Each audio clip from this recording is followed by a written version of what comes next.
रोहतक में हुई सीताराम हलवाई की दुकान पर फायरिंग के मामले में पुलिस पर कहीं ना कहीं दबाव बना हुआ था कि जल्द से जल्द आरोपियों को गिरफ्तार किया जाए, क्योंकि राजनीतिक दलों ने इसे मुद्दा बनाना शुरू कर दिया था।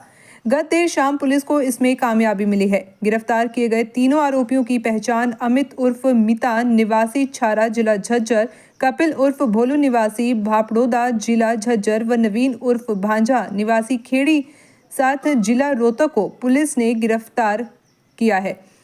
रोहतक के पुलिस अधीक्षक हिमांशु गर्ग ने बताया कि नवीन सांपला में रहता है और उसके मामा का लाइसेंसी हथियार था, जो मामा की मौत के बाद अवैध रूप से नवीन अपने पास रखता था।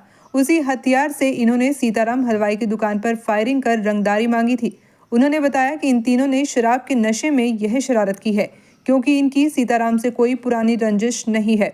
अभी तक की पूछताछ में सामने आया है कि पर्ची पर लिखे बदमाश व गैंग के नाम से इनका कोई संबंध नहीं है। हालांकि तीनों में से दो के खिलाफ पहले आपराधिक मामले दर्ज हैं। फिलहाल उन्होंने अदालत में पेश कर रिमांड की मांग की जाएगी, ताकि घटना पर प्रयोग किया गया हथियार को बरामद किया जा सके तथा गहनता से पूछताछ की जा सके। तो जैसा कि आप जानते हैं कि आज से 3 दिन पहले यानी कि 7 तारीख को सांपला शहर में एक घटना हुई थी, जिसमें काले रंग की स्कॉर्पियो गाड़ी में कुछ अपराधी आए थे और सीताराम नाम की जो एक मिठाई की दुकान है सांपला में, उसमें उन्होंने फायरिंग करी थी और एक पर्ची फेंकी थी जिसपे 1 करोड़ रुपए की रंगदारी मांगी गई थी।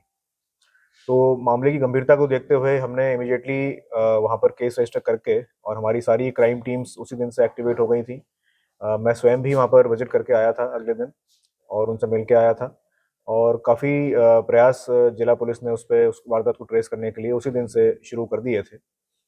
तो उसी क्रम में मुझे बताते हुए आपको खुशी हो रही है कि हमारी क्राइम टीम्स ने, स्पेशली जो हमारी एवीटी की टीम है, जिसमें सब इंस्पेक्टर सतीश जिसके इंचार्ज हैं, उन्होंने इस वारदात का खुलासा कर दिया है। और इस वारदात में जो 3 आरोपी हमने गिरफ्तार किए हैं जिन्होंने घटना को अंजाम दिया था, मैं उनके बारे में डिटेल आपको बता देता हूँ। एक का नाम है नवीन उर्फ भांजा। ये रहने वाला खेड़ी साध का है, लेकिन फिलहाल ये अभी सांपला में रहता है। दूसरा व्यक्ति जो है वो अमित उर्फ मीता है। ये छारा गांव जो झज्जर में पड़ता है वहाँ का रहने वाला है। और तीसरा व्यक्ति है कपिल उर्फ भोलू। ये आसंडा गांव जो जिला झज्जर में पड़ता है उसका रहने वाला है। तो घटनाक्रम कुछ इस प्रकार से हुआ कि ये तीनों व्यक्ति काले रंग की स्कॉर्पियो में बैठे थे। सांपला से ये साथ में बैठ के शराब पी रहे थे। गाड़ी में बैठ के इन्होंने काफ़ी मात्रा में शराब पी और रात में काफ़ी इन्होंने गाड़ी घुमाई है। सांपला से पहले रोहतक आए हैं, रोहतक से फिर ये वापस झज्जर की तरफ गए हैं और फिर काफ़ी ज़्यादा शराब, पूरी रात करीब करीब इन्होंने शराब पी है। और शराब पीते पीते ही इनके मन में कुछ शरारत सूझी है, कुछ आपस में इन्होंने बात करी है कि चलिए जा कर के हम सीताराम की दुकान पे जा कर के इस तरह से फायरिंग करके आते हैं। उसके बाद ये गए वहाँ पर और इन्होंने कुल वहाँ पर 2 राउंड्स वहाँ पर फायर करे और फायरिंग करके फिर ये वहाँ से भाग गए। इसमें इनकी अगर थोड़ी सी बात करें तो नवीन जो है ये फिलहाल अभी सांपला में रह रहा है। जो वेपन इन्होंने यूज़ किया है वो वेपन एक 32 बोर का रिवॉल्वर है और ये वेपन लाइसेंसी हथियार है। ये नवीन के जो मामा हैं, जो जिनकी डेथ हो गई थी 2020 में, ये उनके नाम पे लाइसेंस था और ये तब से उनकी डेथ के बाद से इसके पास ये वेपन पड़ा हुआ था। इसने कभी भी ये वेपन को जमा नहीं किया। तो उस वेपन को उन्होंने फायरिंग करने के लिए यूज़ किया है। कुल 2 राउंड्स उस वेपन से इन्होंने फायर करे हैं और उसके अलावा एक 12 बोर का डोगा जिसको कहते हैं, डबल बैरल जो डोगा होता है, वो भी लाइसेंसी हथियार था। इसके मामा के नाम लाइसेंस था। हालांकि उस दिन ये हथियार 12 बोर वाला वो नहीं साथ में लाए थे, लेकिन फिर भी जब हमने इनको गिरफ्तार किया तो इनके घर से हमें ये 12 बोर का जो डोगा है ये बरामद हुआ है। इसको हमने पुलिस ने अपने कब्जे में ले लिया है। ये जो नवीन है व्यक्ति, इसका एक हमने प्रीवियस रिकॉर्ड जब चेक किया तो एक मुकदमा इसके खिलाफ दर्ज मिला 307 का। इसने एक फायरिंग इंसिडेंट किया था 2019 में। उसके बाद से ये करीब 10 महीने के आसपास जेल में रहा था और मई 2020 में इसकी जेल से जमानत हुई थी, तब से ये बाहरी है।